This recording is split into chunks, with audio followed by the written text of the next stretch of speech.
Começa agora mais um audiobook produzido por Livros Sonoros, um projeto de extensão do Departamento de Letras e Artes da UESC em parceria com a Editus, a editora da Universidade Estadual de Santa Cruz.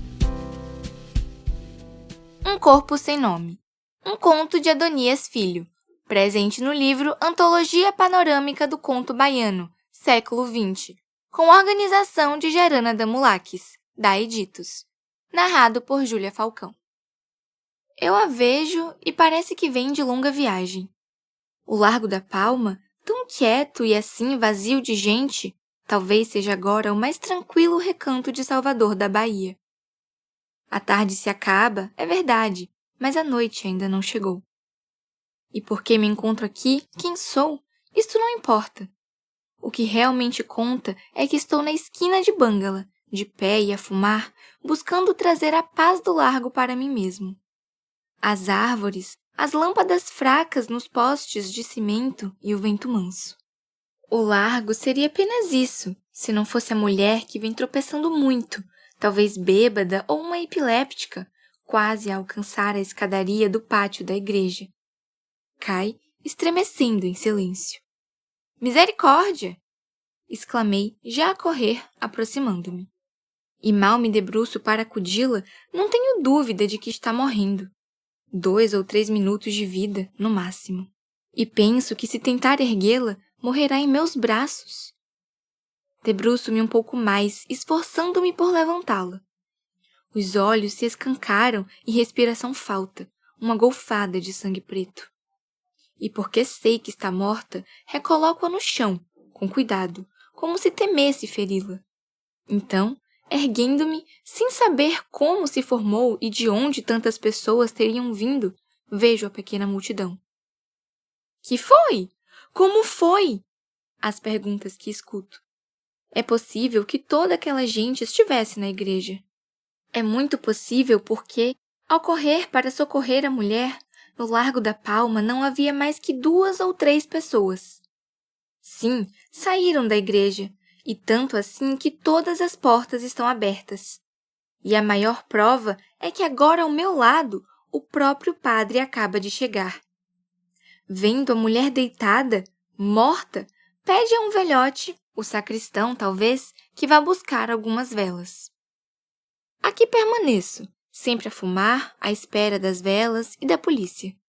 Sou a testemunha, e se ela morreu em meus braços, tenho que dizer como aconteceu. Há a bolsa de couro no chão ao lado do corso. Usada, gasta, suja. Aí, junto aos pés, é como uma parte do corpo que deve guardar os pertences da mulher. Lenço, batom, pente, perfume e mesmo algum dinheiro. A carteira de identidade, certamente. O endereço, claro. A minha curiosidade, porém, não será satisfeita enquanto a polícia não chegar. E se tenho que esperá-la, revejo mais uma vez com detalhes o que já vi. A mulher no calçamento, morta, indiferente ao mundo. O silêncio agora. Calaram-se os rádios e na multidão em redor ninguém falava. É a morte, eu sei, a morte que sempre assusta os vivos. E porque os pombos e as árvores estão quietos, o próprio Largo da Palma parece respeitar a morta. As velas já acesas em torno do corpo. Magro é o rosto, as órbitas fundas, os cabelos grisalhos, a boca murcha com 3 cacos de dentes. Os braços tão secos quanto os seios e as pernas. O vestido tão imundo que difícil saber se azul ou cinza, enorme e frouxo na cintura, descosido nas mangas. Tudo isso me diz que houve fome e muito cansaço. E por que a polícia demora tanto? A voz que escuto é de mulher. Escuto a voz, é verdade, mas é como se não a ouvisse. A morta, ali no chão, me leva tão longe no tempo que revejo o corredor, estreito e comprido na penumbra. O fio vinha do alto e a lâmpada tão fraca que era menos que a luz de uma vela. 8 ou 10 quartos de um e de outro lado, como cárceres numa prisão. Ali, as mulheres se deitavam com os homens, e quando o colega do armazém me levou pela primeira vez, para que pela primeira vez me tornasse homem no corpo de uma mulher, vi alguém como esta que acabou de morrer no Largo da Palma. Rude, muito mais velho do que eu, aquele colega. E por isso veio sem preparação o convite que me fez. Você quer ir a uma casa de mulheres? O pequeno salão embaixo, a escada que levava ao corredor e aos quartos no andar de cima, tudo num sobradinho da ajuda. Gordalhona e esbranquiçada, sempre com uma rosa vermelha nos cabelos compridos e ruivos, cercada e protegida por 3 grandalhões, aquela dona mandava na casa como uma rainha. Explorava as mulheres e as bebidas. Ao chegarmos, logo nos sentamos e bebíamos a cerveja já com 2 mulheres em nossa mesa. A pobre veio dos fundos. Uma pobre dentre as mais pobres do mundo, eu pensei. Tinha precisamente esse corpo e esse rosto, o mesmo vestido e os mesmos sapatos, em tudo igual à morta que aqui está nas pedras do Largo da Palma. Tinha um pouco mais, é certo. E isso porque, se tinha um chale em torno do pescoço, não tinha uma bolsa de couro. Conversas em tom alto, risos, o fumaceiro dos cigarros. E, de repente, ao aproximar-se da porta da rua, a cafetina fechou a saída com um corpo de 100 quilos para exclamar aos gritos. Escute aqui! Todos se voltaram, agora em silêncio, e viram que a pobre se encolhia como querendo desaparecer. Os braços caídos tremiam, as mãos, os olhos suplicavam. Sobreveio então a tosse. Olhe, escute aqui! A cafetina gritava. Se você não arrumar um homem, vai dormir na rua, dormir e morar na rua. Entendeu? Lágrimas e a tosse, envelhecida e feia, um esqueleto de tão magra. Tuberculosa, talvez. O colega, que parecia conhecer a grandalhona de perto, cochichou-me que assim eram expulsas as mulheres já sem atrativos. Aquela, pelo que se via, já não tinha coisa alguma, nada, nem mesmo uma cama para dormir. Esperasse um pouco, que a cena prosseguiria. Acendi um cigarro, sentindo-me tão humilhado quanto a pobre, e logo a cafetina acrescentou. É melhor sumir de uma vez, sabe? Você já não dá no couro. E com a voz sempre alta, correndo o olhar pelo salão, indagou. Algum homem aqui que queira esta mulher? Não podia dizer que fosse um homem como o colega e os outros que ali estavam. Sentados, bebendo e fumando, quase todos tinham mulheres nas mesas. E os que não tinham, dando de ombros, mal se moveram nas cadeiras. A pobre, de pé, o chale em torno do pescoço, quanto mais se esforçava para conter a tosse, mais tossia como uma tísica. Não, eu não podia dizer que fosse um homem. Não podia mesmo, porque acabara de fazer 18 anos. Vá embora! A cafetina exclamou, expulsando-a. 18 anos, pois, a minha idade. Junto, abraçando-me, a mulher que me levaria ao quarto, e tão jovem que teria a minha idade. Loura e bonita, os cabelos corridos, os lábios finos, os seios pequenos e cheios, muito azul nos olhos. Não a vi, nem a ela, nem ao amigo, quando me levantei. E ao levantar-me já gritava. Eu quero esta mulher! Hoje, 40 anos depois, ainda revejo o assombro na cara da cafetina. Avancei para a pobre e, segurando-a no braço, a levei. Não para a escada que conduzia ao andar de cima, mas para a rua. No terreiro de Jesus, meia hora depois, sentados em um dos bancos da praça, vi de perto seu olhar vazio. E ouvi, para não mais esquecer, tudo o que disse. A morte deve ser melhor que a vida. Beijou minha mão e ergueu o rosto. Deve ser muito melhor mesmo, porque não há medo nem fome. E se é a hora das crianças no Largo da Palma, por que elas aqui não estão? O corpo nas pedras e as velas acesas, aí está a resposta.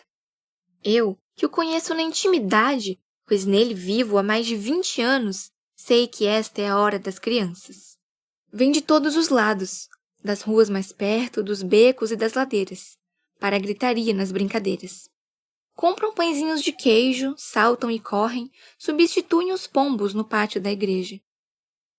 Agora, porém, a morta no calçamento as expulsou. E sem as crianças, como que ocupa o largo inteiro? A polícia está chegando! alguém avisa. A pequena multidão recua. O círculo é o mesmo, a curiosidade em todos os olhares. Apresento-me aos policiais porque sou a testemunha. E digo que vi quando ela entrou no Largo da Palma, tropeçando para morrer em meus braços. O inspetor ordena que a ponham no rabecão e pede-me para acompanhá-lo ao necrotério e à polícia. Desfaz o pedido, porém, ao saber quem eu sou. Não há necessidade em acompanhá-lo, e já que me apresentara como testemunha, seria avisado qualquer dia para o depoimento. Afinal, como era fácil verificar um caso tão simples que nem chegava a ser um caso. Eu a vi cair e morrer. Digo, espaçando as palavras como a convencer o inspetor. Tenho agora a minha curiosidade, e por isso gostaria de ir com o senhor. Isto não custa nada, o inspetor responde. Vamos! Aqui estamos agora no necrotério. O médico, que vê a morta ainda na maca, fita-a com curiosidade muito maior que a minha. E como a adiantar o exame e o laudo, observa secamente. Tóxico. Foi no que pensei, o inspetor diz. E no que pensei logo a vi, lá no Largo da Palma. Nua na mesa de mármore. O inspetor, para buscar-lhe o nome e inscrevê-la no registro do necrotério, abre a bolsa de couro. A mulher, sua bolsa, um caso simples. O caso poderá ser simples, mas para mim não há vidas simples.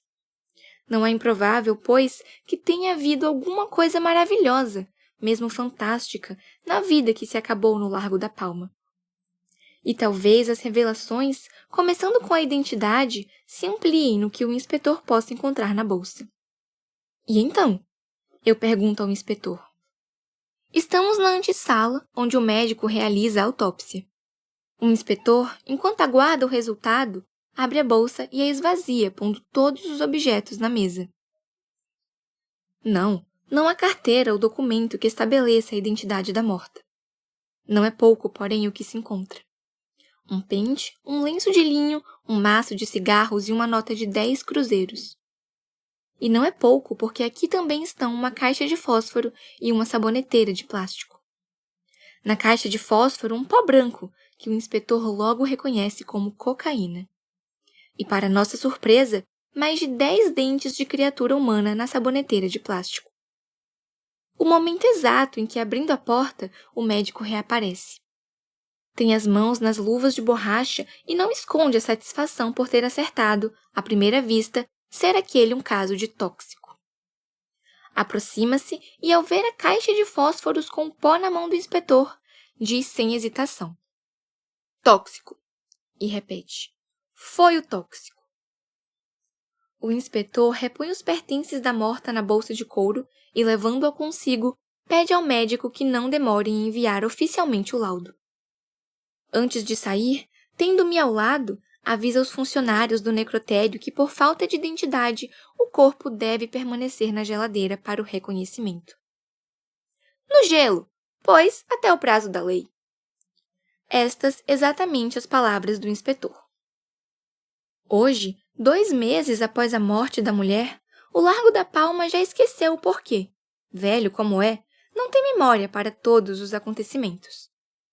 Não deve sequer lembrar-se de quando levantaram as casas mais baixas e estreitas, estas telhas tão pretas quanto o tempo, com o verde e o azul em tintas fortes, ocultando as cicatrizes e as rugas. E certamente não se lembra de quando foram plantadas as árvores e chegaram os primeiros pombos. Vendo-o agora, nesta penumbra que sempre avisa a aproximação das noites na Bahia, com a igreja vazia e os sobradinhos em silêncio, penso na mulher que morreu em meus braços. Ela, a pobre, pareceu-me que vinha de longa viagem.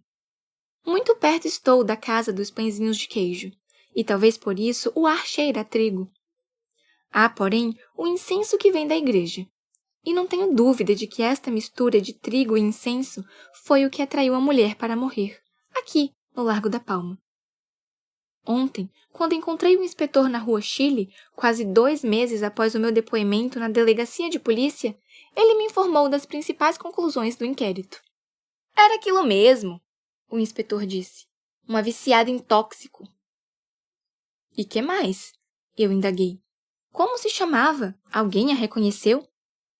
Não, ninguém a reconheceu. Foi para o cemitério como a morta do Largo da Palma. Apenas isso. Calou-se o inspetor por um momento. Fitou-me nos olhos, um pouco desconfiado, como se eu já não tivesse percebido que ele pintava os cabelos. Um policial idoso, quase na aposentadoria, e que por isso mesmo deveria ter longa convivência com o mundo e os mistérios. Um homem de detalhes, sem dúvida.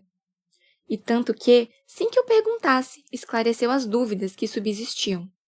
Ela tinha o tóxico em todos os poros, ele disse. O tóxico que corria no sangue, uma viciada. E por temer que ele esquecesse, indaguei. E a saboneteira com todos aqueles dentes? Vocês, da polícia, conseguiram decifrar o enigma? Ah, sim, a saboneteira. Decifraram? Perguntei novamente, insistindo. Os dentes eram dela mesma, e isso foi provado. O inspetor respondeu. O que jamais saberá, porém, era por que tomava-os ao dentista para colecioná-los, os seus próprios dentes. E despedindo-se acrescentou. Foi tudo o que conseguimos apurar. Agora, desfeita a lembrança do inspetor, fechada a casa de pãezinhos, já o incenso não escapando da igreja, a noite avançou tanto que os gatos não tardarão a aparecer. Eu os conheço, esses gatos. No verão, quando o mormaço baiano me acorda muito antes da madrugada, venho à janela para vê-los. E naquelas poucas horas se tornam os donos do largo, porque os homens e os pombos estão dormindo.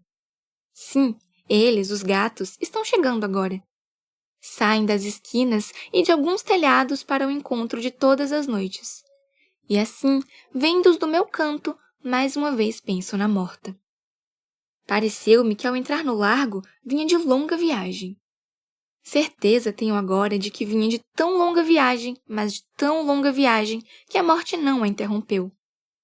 Em delírio, já criatura de um mundo que não nosso, entre cores e luzes, a morte não a matou porque morreu fora do corpo.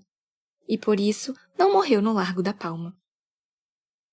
O Largo da Palma, Rio de Janeiro, Civilização Brasileira, 1981, 102 páginas.